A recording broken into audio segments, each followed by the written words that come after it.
major change in the way we look at money. Having reached the middle income status as a country, we're now aspiring for higher financial goals. Women, especially all of us, we constantly grapple around all these complicated questions that surround money. What should we do with our money? Should we talk about money?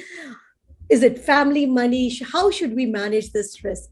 Today, we've got Anupam Gupta with us. He will reveal all. He is the author of The Wisest Owl. Anupam, tell us, how should we look at money? Thank you for having me, Sukirti. I think first is to have a conversation about it with your partners.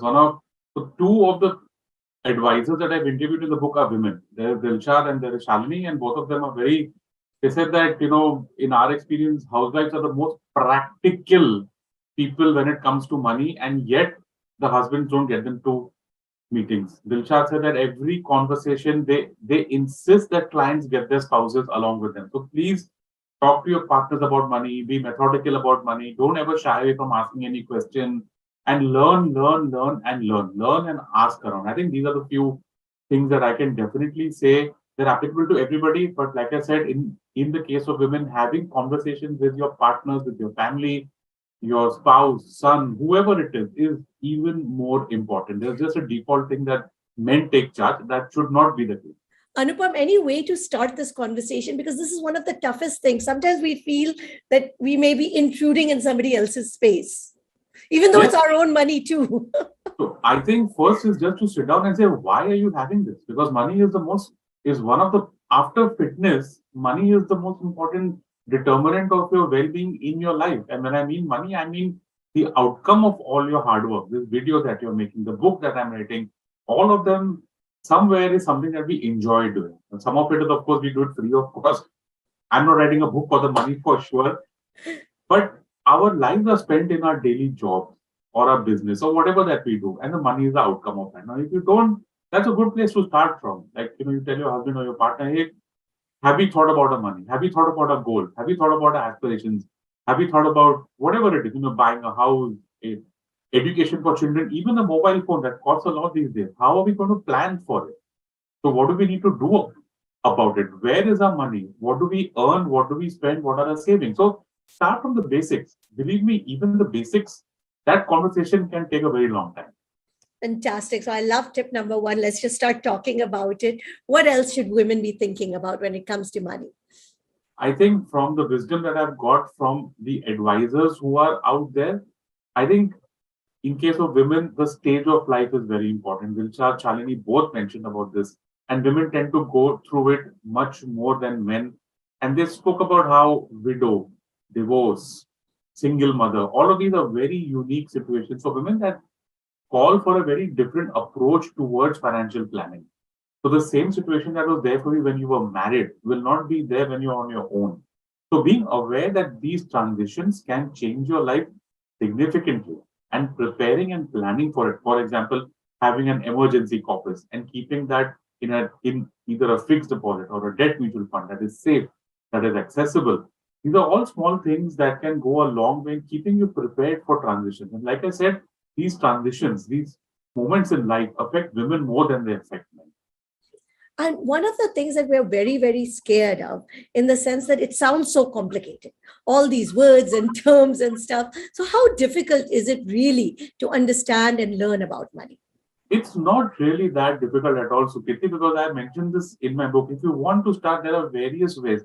There is, of course, the great internet. There are books. There is, conversations like this that help you get started. My book is an attempt towards that.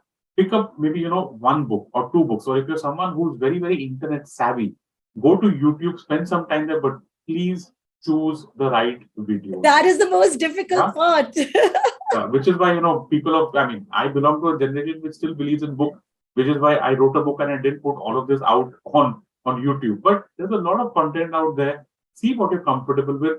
See the person who's putting it out. So keep that's very important. Is it something that 5 stocks that triple your money? Please avoid that. Okay. What are mutual funds? Go for that. Understand financial products and please first ensure yourself. The basics, emergency corpus and insurance, health insurance. These are the most basic products that you start from. I get so many people, men, women, whatever, what's the best mutual fund to buy? What's the best stock to buy? The market has gone up. And when I ask them about your health insurance, What is health insurance? I have, yeah, my company has. Please realize that you need to have your own policy. So there are certain financial basics. Please get that into place before you start looking at investment. Any other advice that you would like to give as we are talking about? Goal planning, Sukriti, always goal planning. People get carried away with this whole thing about how my portfolio has to perform the best. In my family, it has to be the best. In my social circle, it has to be the best.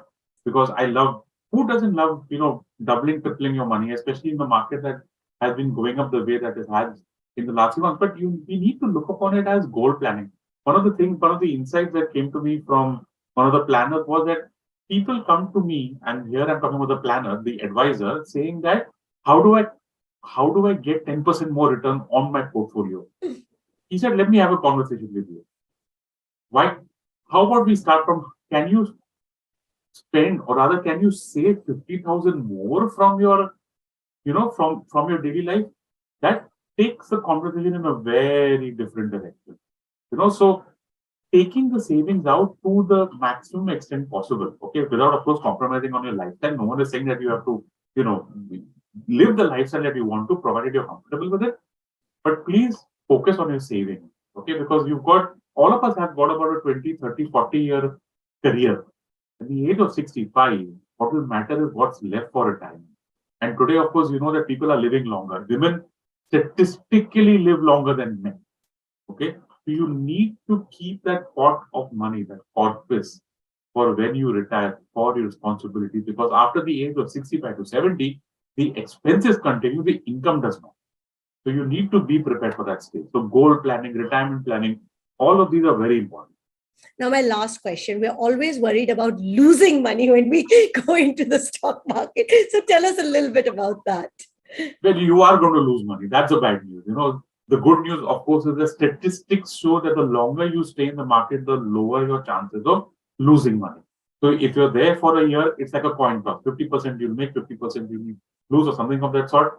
3 years, 5 years, 10 years, 15 years, 20 years, the chances of loss keep on going down.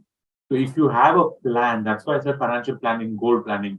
If you've got a 10, 15, 20-year long plan, then I think the chances of you losing money in that scenario, even if you stick to basic products like an index fund, the chances of you losing money over the long term, statistics show, is lower. It's, there's no guarantees, of course, in the stock market, but statistically, the longer you stay, the lower your chances of losing money. Well, thank you, Anupam. That was great. Thank you for having me.